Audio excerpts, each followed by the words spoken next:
Vivez les grands moments d'analyse, décryptage de l'actualité brûlant de l'heure, dans le monde et partout au Congo. C'est sur la chaîne BBC Mpoi TV. Toutes les vérités sur fond d'analyse, décryptage, sans langue de bois. Sur BBC Mpoi TV, on passe au peigne fin, l'actualité brûlant de l'heure. Nous sommes fiers d'être Congolais, nous sommes fiers d'être Africains. Construisons ensemble une bonne société pour nous et pour nos enfants. Tous à la fière, Yakozala Congolais, tous à la fière, Yakozala Africain, tous à la na Bomoko, Poto Tonga Mboka, Pona Biso, Nabanda na Biso.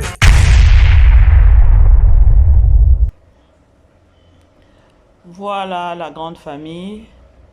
Bonsoir, bonjour, bonjour, bonjour, bonjour, bonsoir. Voilà, bandeko, et pour dépendre de cas, beaucoup yamba vidéo na biso, bonsoir, bonjour na bino. Et si que les bino partout dans le monde, et l'autre samedi, bon week-end na bino nyonso. Et si que les bino partout dans le monde. J'espère que non, la grande famille, vous allez bien. Ngana lobaka toujours que non, la grâce de notre Dieu nous suffit. Voilà, pour tu aimes mes vidéos, partagez bandeko, pourquoi pas pour s'abonner. Voilà.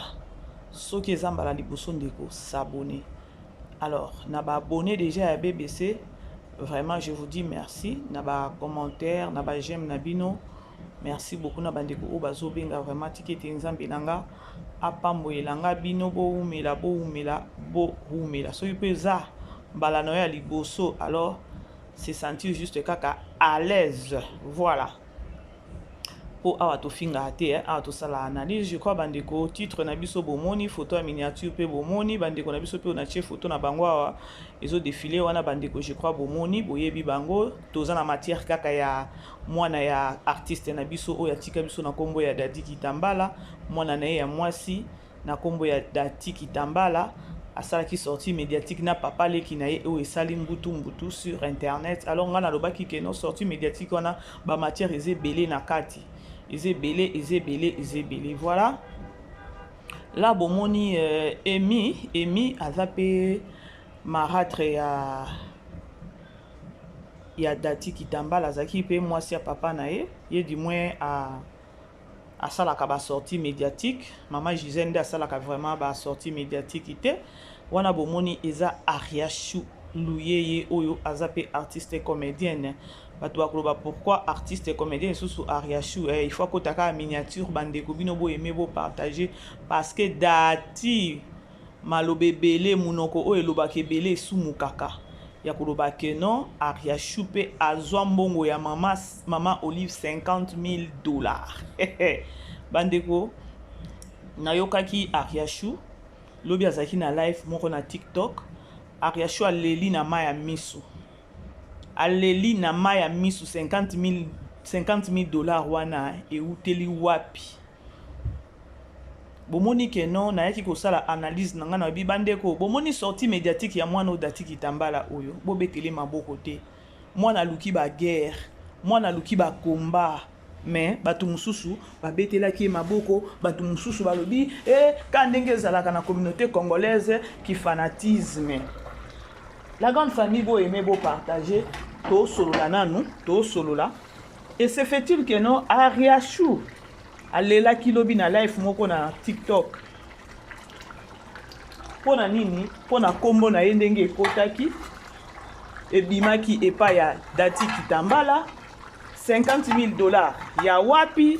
moi je me suis demandé $50,000 wana eza ya ba dépense ya mariage oyo Ariachou asalaka te parce que biso nyonso toyebi ke non mariage ya Ariachou ezalaki soutenu entre personnes encore 100% na mama Olive siko Dadi Kitambala tango alobi 50,000 ana précisaki te parce que na ngambo Ariachou azo reconnaître ango te Ariachou lobi alelaki kutu na live ya koloba botika nanu yepe apema botika yepe apema si s'agit ya koloba yepa ebi koloba mais azotala azape mutu akobima te aya koloba bandeko yango na lobaki lobi na bibandeko bomoni ba makambo ndenge ezokendele tokoyoka ba makambo yo bando bima moko ti tokoya koyeba mabe ya zanani Ariachou aleli soki azalaki na ba 50,000 wana alingaki se retrouver na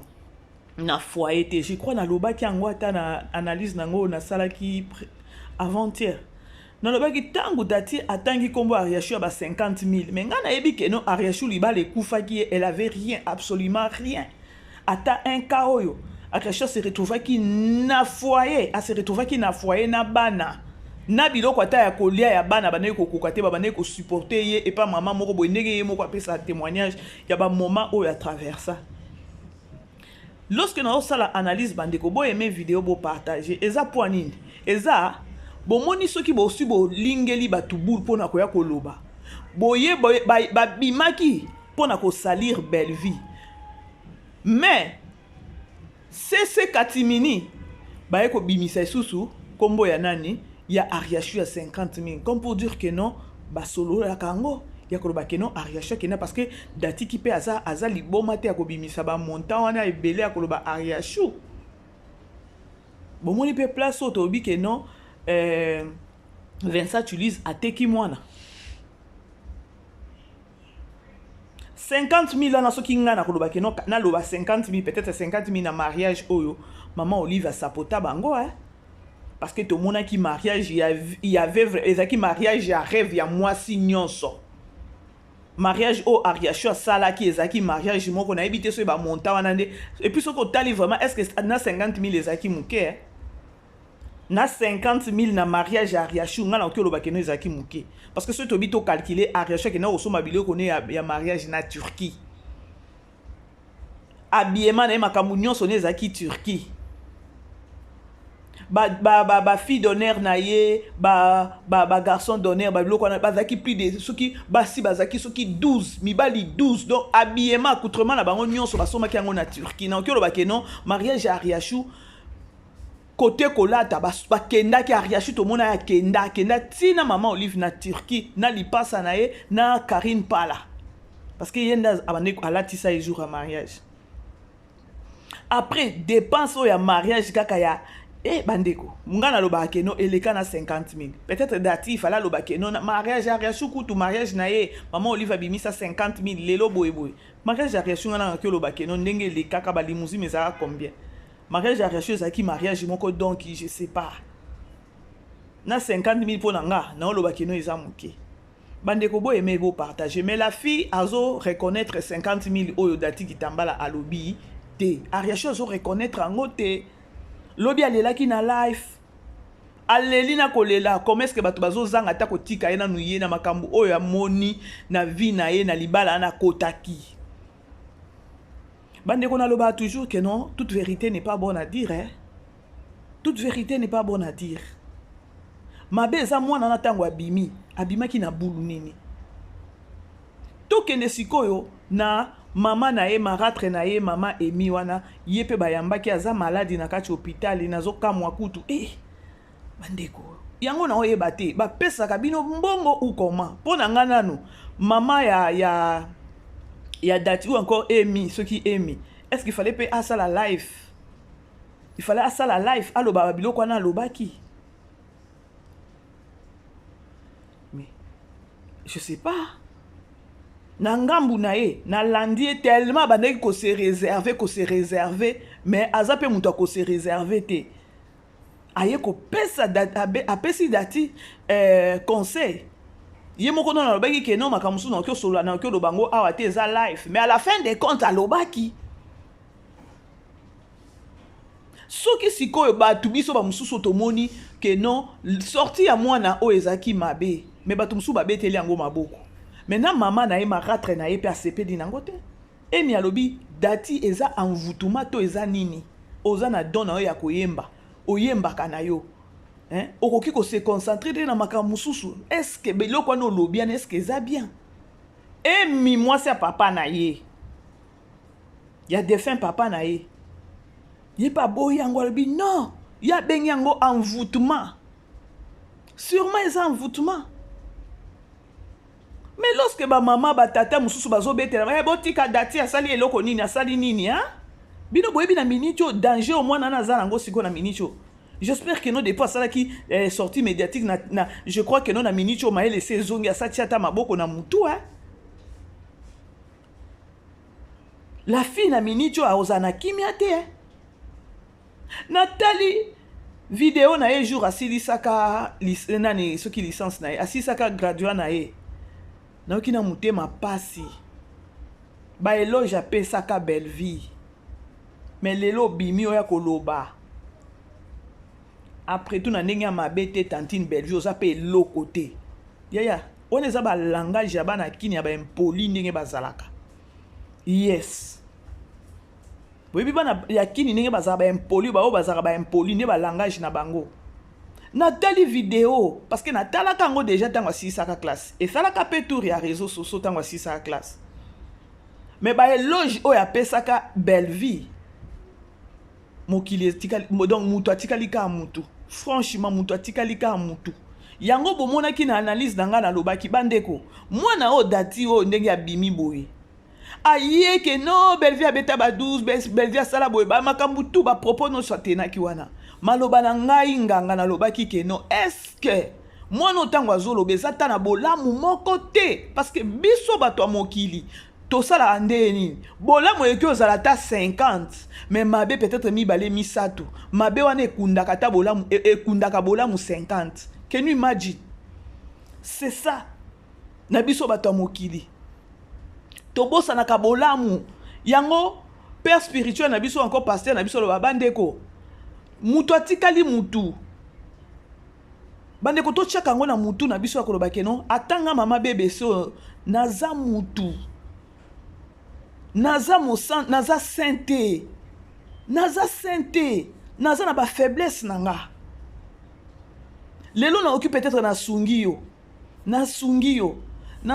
yo wana mama bebe ça za bien mais lobi peut-être mama bebe ça occupe peut-être ko lobelo ko moko boye bien mama bebe ça sali eloko moko boye asali eloko moko boye moko kaka ya mabe obosani bolamu nyonso mama bebe ça sali la yo yango moko bandeko tosala ka bolamu to s'attendre na retour te ya muto ozo salele bolamu tozela ka nzambe nda futa biso po soki tolobi to banda ko landa bandeko mais mokili o batu eza kutu na batu musu balinga esu kosalisa batu te botala jour asilisa classe baeloge apesa belle vie ta mais lelo ndenge aye kosasa belle vie bandeko il faut tozala batu tosunga mwana oyo bino bato wana bobetele maboko bozo rendre ye nde mauvais service mama na ye maratre na ye moko emiale bibe nani dati eza envoûtement eza ye penza mama na maratre na ye penza nda bimisi le mot qui convient penza wana penza nde mot penza il fallait to lobango que non eza vraiment envoûtement eza vraiment envoûtement peut-être ata bolamu o belle vie asalela yo biso nyonso toyebi tangu papa na bino akufaka toyebi ke non belle vie azwa mwana moko ya dadi je crois ezaki mwana soki ya mama Gisette te soki ya Emielo mwa bongo belle vie azwaka mwana na en charge pa na ye nayebi te soki mwana na zonga déjà pas mama na ye anniversaire na ye to mona belle vie nde siko sanga ja salela mwana na anniversaire bolamu mabe yango ya ndenge nini o belle vie asalaki yo ata soki asalela yo bolamu te okanisi ata bolamu oyo asalela leki na yo oyo makila moko bozani tata moko oyo belle vie azwa ye en charge bomoni ke bon bato baza mabe siko belle vie asunga yo oniye yo pe koloba ke no oza eloko te lobi toza kaka tokoloba tokoyoka kaka ke no mama Olive boye belle vie azwa ata aza eloko te avec les peines na ye wana aza eloko te asutenaka bato bomoni bandeko eloko oyo dadi kitambala Seigneur nakati moto te awa sorry bandeko sorry aimer partager to solo là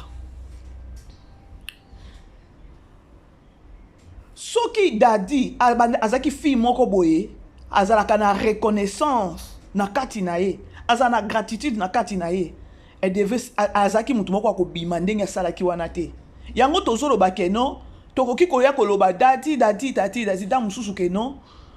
papa aleki mutu intoxikaki ye papa aleki soki abetaki etonga nini mpo mwana bima ndenge abimaki wana yango te elobi emi eza envoûtement baenvoûtaki ye mutu azwa charge ya leki na yo. Leki na wana eza te ke no ya mama moko papa moko. Mais ata ya mama moko papa moko te. Mais boza papa moko aza kaka leki na yo. Omona ni ke no okabola kaba leki. Siko natali Belleville a supporta mwana wana leki na yo, mwana papa na yo. Kaka ndenge aza eloko te. Asutena mwana wana, amema ye na classe, afutela ye classe, asalela ye anniversaire, azwa ye en charge atia ye na ndaku na ye. Mutu aza eloko te. Mutu aza eloko te. Bandeko ça fait mal. Lorsque na osala analyse oya, nazo ka mutema pasi ya koloba. Est-ce que eloko date ya bimi asali? Epesi bat donc epesa batu mususu kiloko salisa, epesa batu kiloko ede mutu. Potomona ngwe bandi pe lelo te. E bandi pe lelo te ke no osungi mutu ka mutu wana lobi abomi yo. Ka mutu wana isusu atie ombeli na mukongo. Ne ba makambo yango yango. Mutu aza eloko te, tantine Belleville ata na lobazo oza pe eloko te. Et puis akene tina koyeba place au nani Belleville vandaka ayebi pe ke no nani Belleville futaka mbongo kuna 150 oyeba ki yango ndenge nini. Une mauvaise tina monte ya ndako place Belleville bandai ko vanda yo yebi po ya kolobela ngo awa sur les réseaux sociaux. Siko yo lelo eza pasi bandeko. Maratre na ye alobi dati eza envoûtement. Effectivement eza envoûtement. Eza vraiment envoûtement. Bandeko bo aimé vidéo bo partager tozo solo la kaka parce que makambo mamate réseau bima lobi ariacho bima ki na TikTok kuna aleli na ya ma misu aleli azo reconnaître 50 000 dollars wana te. Mais ngai soki na koloba 50 000 dollars eza pe kutu 50 000 dollars te oyo ça dépense et ça les kaka na mariage ariacho ngala lobi ke non 50 000 ezaki mukie parce que ezaki mariage oyo ba ke non moi sinyo so arrive à mariage à bongo. Siko yebisanga na miniti okozana kimia yo dati ozana kimia okozonga susu po ya kosenga pardon mais oso mona ni ke no zambuma mabe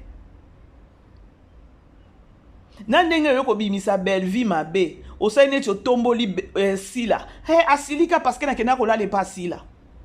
asala ka boy pona sila tantine sila limbisanga ku toujours na utaka na tournage tantine Belleville nda benga kanga na kosaka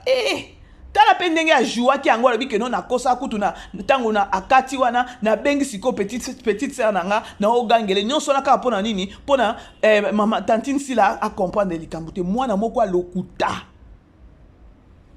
lokuta quelle inspiration ya ayoki Belleville abengi ndenge moko azoloba tango Belleville akati pot nani sila atimbate abetika eloko akobenga ka leki na ye abandi ogangele leki ne kaka pamba boyepo pona kolongola bala ne pas sila epo ye kolobango oyeba te ke no ozomi fundo ozomi la kisa degré ki bo mwana degré ya mwana mabe oza tokoti kopete tokoti kape yo te parce que babiloko ebele olobi mensonge eza na kati ebele. Tantine Belleville oza pe eloko te. Mais na eloko te wana. Aza na bato ali esaka te. Aza na bato ali esaka na eloko te na ye wana. Est-ce que bandeko bozo comprendre? Kaka na eloko te wana aza wana. Aoli esa ba orphelin. O bato ebele Bible ezo recommandé biso tokoka bosala ngo te. Bible ezo recommandé biso ya kotala ba orphelin ya kotala ba veuve. Tout ça les langote mais yé kaka ninga za eloko te mais atala ka ba veuve atala ka ba orphelin adzwa pele qui nous en charge le loza eloko te maman no pa lobi ke non eza envoûtement to kolobani na miniti oti envoûté ke no luka ba délivrer yo omoni caractère a mutu ndenge bima aboy yangwana dans la vie il faut jamais kozala ka hypocrite zala vrai. makambo no soki ezaki ya yo na belle vie likambo nini na ariasho ya ngani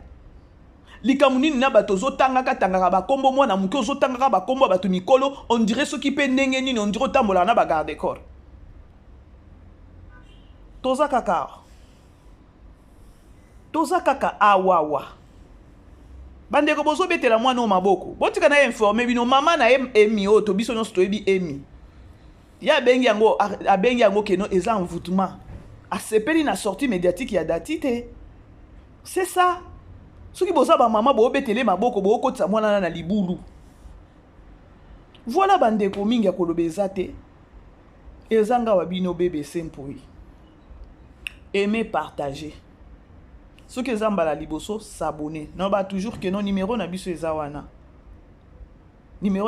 wana bobenga bandeko. Alors bisous, ciao ciao. Vivez les grands moments d'analyse, décryptage de l'actualité brûlante de l'heure, dans le monde et partout au Congo. C'est sur la chaîne BBC Mpoi TV. Toutes les vérités sur fond d'analyse, décryptage sans langue de bois. Sur BBC Mpoi TV, on passe au peigne fin l'actualité brûlante de l'heure. Nous sommes fiers d'être Congolais, nous sommes fiers d'être Africains. Construisons ensemble une bonne société pour nous et pour nos enfants. Tous à la fière, Yakoza la Congolais. Tous à la fière, Yakoza la Africain. Tous à la na Bomoko, Poto Tonga Mboka, Pona Biso, na Bana na Biso.